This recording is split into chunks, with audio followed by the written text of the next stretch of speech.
खुदा जानता था कि इस देश में सबसे ज़्यादा बहादुर कौन लोग हैं। खुदा ने इसीलिए सबसे पहले उन्हीं बहादुरों को इस लड़ाई की जिम्मेदारी सौंपी है। तमाम लोगों को अपने साथ लेकर चलने के लिए अपने दिल को उतना ही बड़ा करना होगा जहाँ जितना बड़ा परम पूज्य बाबा गुरु नानक का दिल था। कि दिल बड़ा न होता तो वो मक्के भी न जाते, वो बगदाद शरीफ भी न जाते, वो अरबी ज़बान के बहुत बड़े विद्वान और कवि न बनते, वो कुरान शरीफ को न पढ़ते, वो करतारपुर में मस्जिद न बनाते। तो अब घर से निकलो, अब घर में बैठने का वक्त नहीं है। अब भारत की तकदीर के बदलने का वक्त है और भारत की तकदीर बदलेगी तो विश्व की भी तकदीर बदलेगी। किसान आंदोलन को ऑर्गेनाइज करने वाले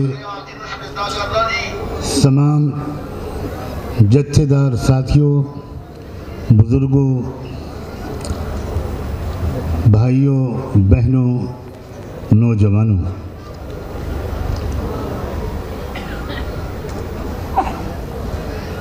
मैं इस वक्त यहाँ आपके पास भारत के तमाम गरीबों, मज़दूरों, किसानों और मुसलमानों का मोहब्बत भरा सलाम पेश करने के लिए आया हूँ। अस्सलामु अलैकुम। वाहिगुरु जी का खालसा, वाहिगुरु जी की फतेह। मैं आपसे सच कहता हूँ, जब से 2 साल पहले मुझे दरबार साहब जाने का अवसर प्राप्त हुआ था और मैंने वहाँ कुछ क्षण बिताए थे, उस वक्त मुझे मेरी आत्मा को ये महसूस हुआ था कि इस भारत के मज़लूमों को जो नई आज़ादी मिलेगी उसकी शुरुआत दरबार साहब से होगी। बाबा गुरु नानक जी की शिक्षाओं से होगी, गुरुवाणी से होगी। और जब ये गुरुवाणी और कुरान एक साथ मिलेंगे तो उस वक्त भारत को एक नई आज़ादी मिलेगी। मेरे बुजुर्गों, मेरे भाइयों, मेरी बहनों, मेरी माँ, नौजवानों, मैं आपको बधाई देता हूँ और ये बात साफ शब्दों में कहना चाहता हूँ कि ये 3 काले कानूनों के खिलाफ सिर्फ लड़ाई नहीं है, ये आज़ादी की लड़ाई है। आप आज़ादी की लड़ाई के सूरमा हैं। आप इस देश को जो बड़ी मुश्किल से आज़ादी जिसको दिलाई गई थी वो दोबारा ग़ुलाम बना लिया गया, लेकिन भारत ग़ुलाम बनने के लिए पैदा नहीं किया गया है। भारत के अंदर जो क्षमता है, भारत में जो रूहानियत है, भारत में जो आध्यात्मिकता है, भारत के अंदर जो सलाहियत और पोटेंशियल है, वो इसको दुनिया का लीडर बना कर रहेगा और भारत को दुनिया के नेतृत्व के पोजीशन तक पहुंचाने के लिए मुझे ऐसा लगता है खुदा ने आपको चुना है। ये तीनों कानून, कहा जा रहा है कि आज तक किसी ने कुछ बताया नहीं कि इस कानून में काला क्या है। मुझे नहीं लगता कि काले कपड़े को बारे में कौन क्या बताए कि इसमें काला क्या है, वो तो पूरे का पूरा काला है। इन 3 कानूनों को बनाकर इस बात का पूरा इंतज़ाम किया है भारत की सरकार ने कि हमारे हज़ारों लाखों किसान भाइयों की खून पसीने से जो अन्न पैदा हो वो 2 व्यापारियों की तिजोरियों में बंद हो जाए। इस बात को समझने के लिए किसी ज़्यादा ज्ञान की ज़रूरत नहीं है, ये कोई रॉकेट साइंस नहीं है। जब आपने ये कानून बना दिया कि अब आप एसेंशियल कमोडिटीज़ एक्ट को ख़त्म कर रहे हैं और भंडारा करने की इजाज़त दे रहे हैं कि व्यापारी जितना चाहे अपने गोदामों के अंदर गल्ले को स्टॉक कर ले। और जब देशवासी ये देख रहे हैं कि इस कानून के बनने और बनाने से पहले 2 साल पहले से देश में अडानी के गल्ले के भंडार जो लाखों टन गल्ला इकट्ठा कर सकते हैं वो बन के तैयार हो गए, तो क्या आपने हम देशवासियों को मूर्ख समझ रखा है? क्या आपने हम देशवासियों को अंधा, बहरा और गूंगा समझ रखा है? देश अब पूरी तरह समझ गया है। मैं आपको यकीन दिलाता हूँ, भारत की तमाम मस्जिदों के इमाम, भारत की तमाम मस्जिदों के विद्वान और उलमा, भारत का एक एक मुसलमान पुरुष और नारी, एक एक नौजवान, ओबीसी के लोग, एससी एसटी के लोग, लिंगायत के लोग, सारे मजलूम और गरीब समाज के लोग इस वक्त आपके साथ शाना बशाना इस लड़ाई में आपके साथ हैं। संयुक्त किसान मोर्चे को पूरे भारत के 115-120 गरीब आवाम की तरफ से सलाम कबूल कीजिए। आप से मैं भारत की ज़मीन की तरफ से, भारत की आत्मा की तरफ से, भारत के गरीबों की तरफ से, भारत के यतीम बच्चों की तरफ से, भारत के मजलूमों और हैव नॉट्स की तरफ से आपसे ये विनती करने आया हूँ कि किसी कीमत पर आपको हिम्मत नहीं हारनी। खुदा जानता था कि इस देश में सबसे ज़्यादा बहादुर कौन लोग हैं। खुदा ने इसीलिए सबसे पहले उन्हीं बहादुरों को इस लड़ाई की जिम्मेदारी सौंपी है। आप बहादुर हैं, आप बहादुरों की औलाद हैं। आपके गुरुओं की तारीख, आपकी अपनी हिस्ट्री, आपका अपना इतिहास का एक एक पन्ना गवाह है कि आज तक कभी आपके किसी परिवार में कोई बुज़दिल और कोई बेवफा नहीं पैदा हुआ।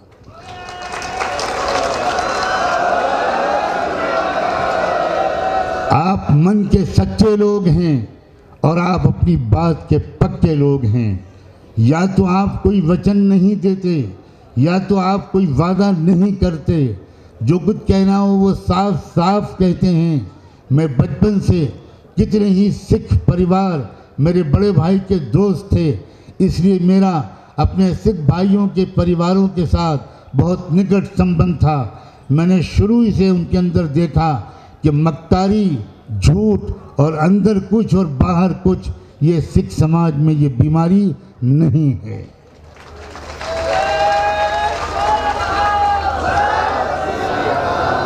मैं खुदा से प्रार्थना करता हूँ कि मेरी तरफ से और आप सब की तरफ से वो 200 से ज़्यादा जो बुज़ुर्ग और भाई यहाँ शहीद हुए, जिन्होंने अपनी शहादत पेश की, जिन्होंने अपने प्राण निछावर किए, जिन्होंने अपनी जान दे दी सच्चाई की लड़ाई में, गरीबों की तर्जुमानी में, उन सब को हम सब की तरफ से सलाम पहुँचे। ये शहादत बेकार जाएगी ऐसा कोई सोचेगा तो ये उसका मूर्खपने की अलामत है और महापाप है। हजारों साल नरगिस अपनी बेनूरी पे रोती है, हजारों साल नरगिस अपनी बेनूरी पे रोती है। बड़ी मुश्किल से होता है चमन में दीदवर पैदा। खुदा के यहाँ देर हो सकती है, अंधेर नहीं है। इस देश को न्याय मिलेगा, देश के गरीबों और मजलूमों को न्याय मिलेगा। शाबाश है उन लोगों को जिनकी कोशिशों के नतीजे में ये न्याय मिलेगा। आप सबका नाम, मुझे ऐसा लगता है, और आपके समस्त परिवार वालों का नाम, तमाम किसानों और मजदूर भाइयों और बहनों का नाम उन बहादुरों की फहरिस्त में लिखा जा चुका है जिनके ज़रिए से व्यवस्था परिवर्तन होगा और न्याय स्थापित होगा।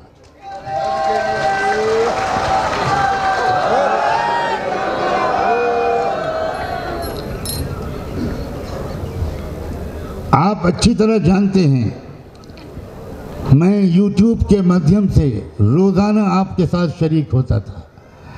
अपने बहुत बिजी शेड्यूल के बावजूद और अपने स्वास्थ्य की खराबी के बावजूद मैं शायद ही पिछले 2.5-3 महीने में कोई एक दिन ऐसा गया हो जिसमें मैंने सोशल मीडिया के माध्यम से सिंगापुर हाज़िरी न दी हो, गाज़ीपुर हाज़िरी न दी हो। मैं इस बात को भी बहुत गंभीरता के से वॉच करता रहा हूँ कि आपके दरमियान आपस में फूट डालने की भी कोशिश की जा रही है। ये फूट डालने का जो षड्यंत्र है ये आज़ादी के पहले से चल रहा था, आज़ादी के बाद ख़त्म होने के बजाय और ताकतवर हो गया और उसकी वजह से वो समस्याएं देश में उभर कर आ गईं जो असली देश की मूल समस्याएं नहीं थी।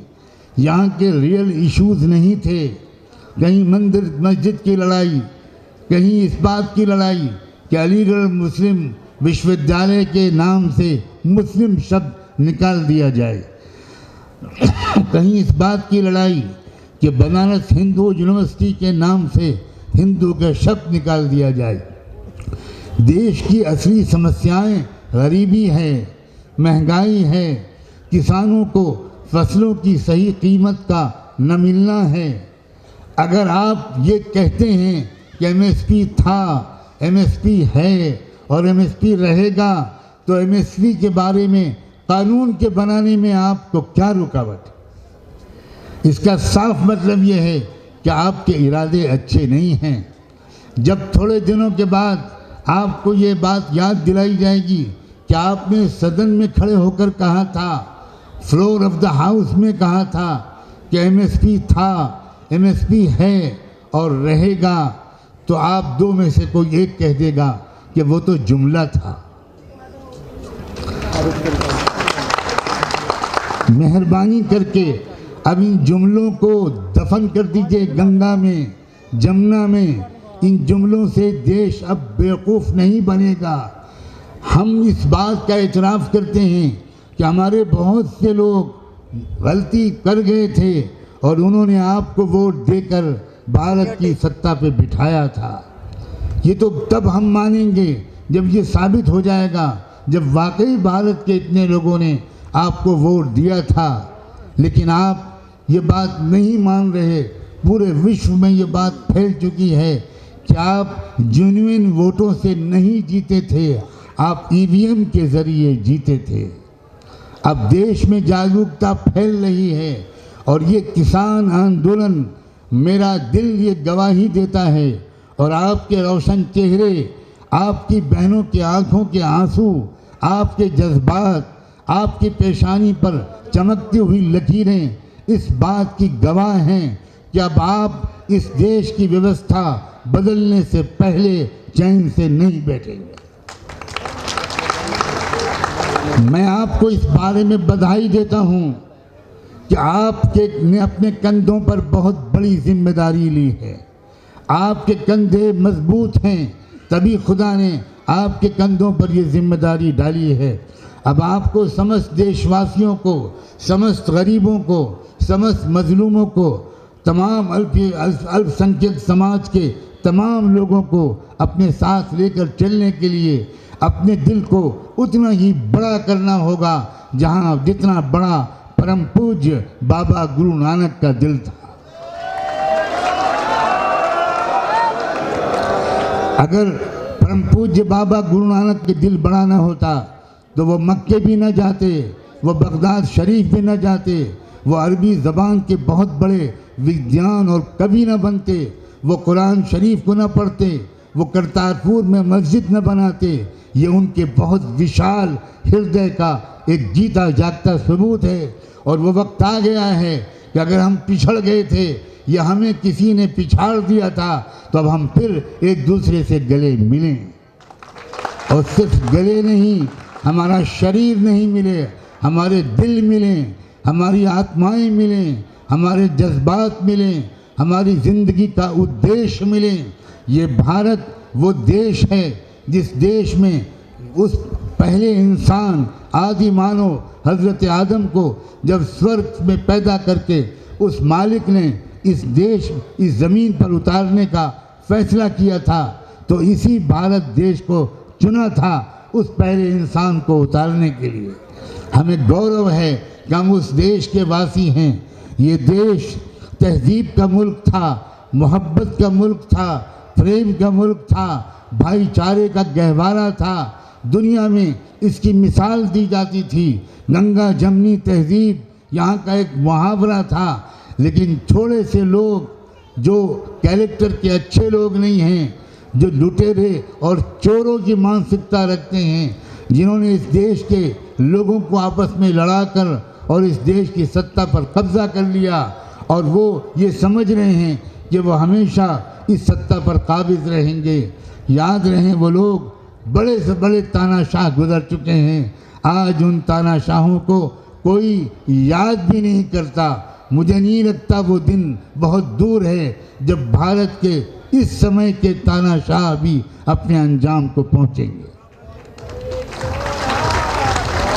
शायद हमारे जत्थेदार बुजुर्गों को और शायद आप जैसे उनके वफादार सिपाहियों और समर्थकों को खुद एहसास पूरा शायद न हो कि देश में, पूरे देश में, कश्मीर से कन्याकुमारी तक आपके इस आंदोलन ने उम्मीद की कैसी नई शमा रोशन की है और उम्मीद की कैसी रोशनी बहाल कर दी है।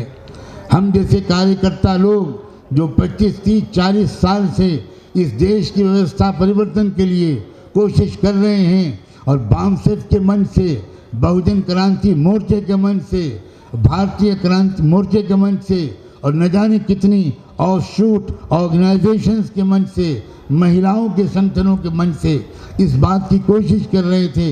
लेकिन हमें लग रहा था कि जागरूकता पैदा नहीं हो पा रही। जितनी बड़ी मिकदार में जागरूकता पैदा होनी चाहिए और इश्यूज और प्रॉब्लम्स और चैलेंजेस और जो चुनौतियां हैं उनकी गंभीरता के बारे में जो एहसास और जो सीरियसनेस का एक फीलिंग देश के अंदर जाना चाहिए था, वो नहीं हो पा रहा। लेकिन मेहनत करने वाले मेहनत करने से चूके नहीं। और क्या किया उस मालिक ने जिस पर हमारी और आपकी सबकी आस्था है। हम और आप सब एक को मानने वाले हैं, एकेश्वरवाद को मानने वाले हैं। हमारी आपकी आस्था है कि उस एक ने ही इस देश की सत्ता पर काबिज लोगों की जो बुद्धि थी, थोड़ी बहुत अगर थी, तो उसको भी कहीं पर गिरवी रखवा दिया और उन पर ऐसी मूर्खता सवार हुई कि उन्होंने महामारी के दौरान राज्यसभा में वोटिंग कराए बगैर इन काले कानूनों को पास करा दिया। और ये काले कानूनों को पास कराने ही के नतीजे में आज हम और आप यहाँ बैठे। ये भी समझ लीजिए कि बार बार ऐसा होता है, रोशनी जो निकलती है वो अंधेरे के पेट से निकलती है। देखने वाले दो तरह के होते हैं। कुछ लोग अंधेरों को देखकर डर जाते हैं और घबरा जाते हैं और ये कहने लगते हैं कि अंधेरा बहुत फैल गया, अब तो हाथ सुझाई नहीं दे रहा, अब क्या होगा, अब कैसे चलेंगे, अब अपनी मूल्य आवश्यकताएं कैसे पूरी करेंगे। लेकिन उसी अंधेरे को देखने वाले दूसरे किस्म के ऐसे लोग भी होते हैं जो ये कहते हैं कि अंधेरों की शिद्दत इस बात की अलामत है कि अब सुबह रोशन करीब है, अब सुबह करीब है। याद रखें, जुल्म को बढ़ता हुआ देखने वाले दो तरह के लोग होते हैं। जो लोग इस जुल्म को और अन्याय को देखते हैं वो दो तरह के होते हैं। कुछ लोग वो होते हैं जो समझते हैं कि अरे अब तो बहुत जुल्म हो रहा है, अब देश में गरीबों का क्या होगा, मजलूमों का क्या होगा, किसानों का क्या होगा, मजदूरों का क्या होगा। लेकिन दूसरे किस्म के ऐसे लोग भी होते हैं जो ये समझते हैं कि जब बढ़ रहा है तो ये इस बात की अलामत है कि अब इंसाफ का दौर करीब है, अब न्याय की सुबह करीब है। और इस बात की अलामत ये मंच है और आप सब हैं। अगर आपने ये हिम्मत न की होती, अगर आपने ये फैसला न किया होता, अगर हमारे जत्थेदार साथियों ने, बुजुर्गों ने ये ज़बरदस्त फैसला न किया होता कि इनफ इज़ इनफ, बहुत हो चुका, अब हमको बाहर निकलना होगा, अब हमको सड़कों पर आना होगा, अब हमको दिल्ली में रामलीला ग्राउंड तक जाना होगा, अब हमको घेराव करना होगा, हमको आवाज़ बुलंद करनी होगी। अगर आपने ये पहल न की होती तो हो सकता है अभी रात का अंधेरा और बहुत दूर तक चलता, लेकिन आपकी पहल ने लोगों के दिलों में ये उम्मीद पैदा कर दी है कि अंधेरा अब उसकी उम्र घट रही है और रोशनी के दिन करीब आ रहे हैं। मैं आपके इस मंच से तमाम जाट भाइयों और बहनों को भी ये संदेश देना चाहता हूँ कि जाट भी एक बहादुर कौम का नाम है। आपने और जाट भाइयों और बहनों ने ख़ास तौर पर जब आपने ये बेड़ा उठाया और पहल की तो सारा देश ज़ात और धर्म की तमाम बाधाओं को पीछे करके आपके साथ आ गया। इसलिए आप इस बारे में चौकन्ना रहिएगा। ये तो मैं अपनी तसल्ली के लिए कह रहा हूँ, वरना मुझे आपकी समझदारी पर, आपके विजनरी अप्रोच पर, आपकी इंटेलेक्चुअल कैपेसिटी पर इतना भरोसा और विश्वास है कि आप खुद चौकन्ना रहेंगे। लेकिन मैं ये समझता हूँ कि मैं एक नेक काम करके जाऊँगा अगर आपसे ये रिक्वेस्ट करके जाऊँ, ये विनती और ये निवेदन करके जाऊँ, बल्कि ये प्रार्थना करके जाऊँ कि किसी कीमत पर जाट और सिख और ये पंच किसान एकता को कभी कोई दरार न पड़ने दीजिएगा। ये किसान ही इस देश की असल ज़ुबान था, किसान ही इस देश की असल शक्ति थी और शक्ति है और शक्ति रहेगी। इसलिए आप अब सबको अपने साथ लगाए रखिए, खूब चौकन्ना रखिए कि जो दुश्मन है वो हर कीमत पर हमारी सफ़ों में दरार पैदा करने की कोशिश करेगा। मैं मुस्लिम समाज की तरफ से पूरी जिम्मेदारी के साथ आपको यकीन दिलाता हूँ कि देश के 25-30 करोड़ मुसलमान, जैसा कि अभी हमारे साथियों ने बार बार आपको बताया, वो सब आपके साथ खड़े हैं, वो सब आपके पीछे खड़े हैं। हम कोई नमाज ऐसी नहीं होती जिसमें आपकी कामयाबी के लिए दुआ न करते हों। जगह जगह दुआएं हो रही हैं, जगह जगह मस्जिदों में, दरगाहों में उस मालिक से गिड़गिड़ा कर लोग दुआ भी कर रहे हैं। नौजवान आपके साथ हैं, यूनिवर्सिटी के स्टूडेंट्स, लड़के और लड़कियां आपके साथ हैं। और क्या अच्छा हो कि पूरे देश में भी आपके कुछ प्रतिनिधि पूरे देश का दौरा करें। मैं जहाँ जहाँ आपका इस्तकबाल कर सकूँगा खुद करूँगा, वरना हज़ारों लोग आपको अपने इस्तकबाल के लिए तैयार मिलेंगे। मैं ज़्यादा समय आपका नहीं लेना चाहता। मैं आप सबकी हिम्मतों को सलाम करते हुए आपसे इजाज़त चाहता हूँ और अपने थोड़े से कमज़ोर और बीमार जो मेरी सेहत का हाल है उसके लिए दुआ की भी प्रार्थना करता हूँ। मेरा दिल चाहता है कि पूरे देश में इस आंदोलन की आवाज़ लेकर एक एक गांव में मैं खुद जाऊं, हर दरवाजे पर फ़कीरों की तरह दस्तक दूं कि अब घर से निकलो, अब घर में बैठने का वक्त नहीं है, अब भारत की तकदीर के बदलने का वक्त है। और भारत की तकदीर बदलेगी तो विश्व की भी तकदीर बदलेगी।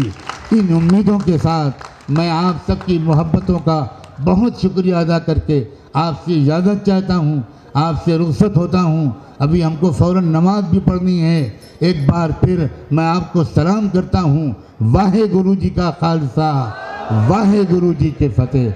बहुत बहुत शुक्रिया, बहुत बहुत शुक्रिया।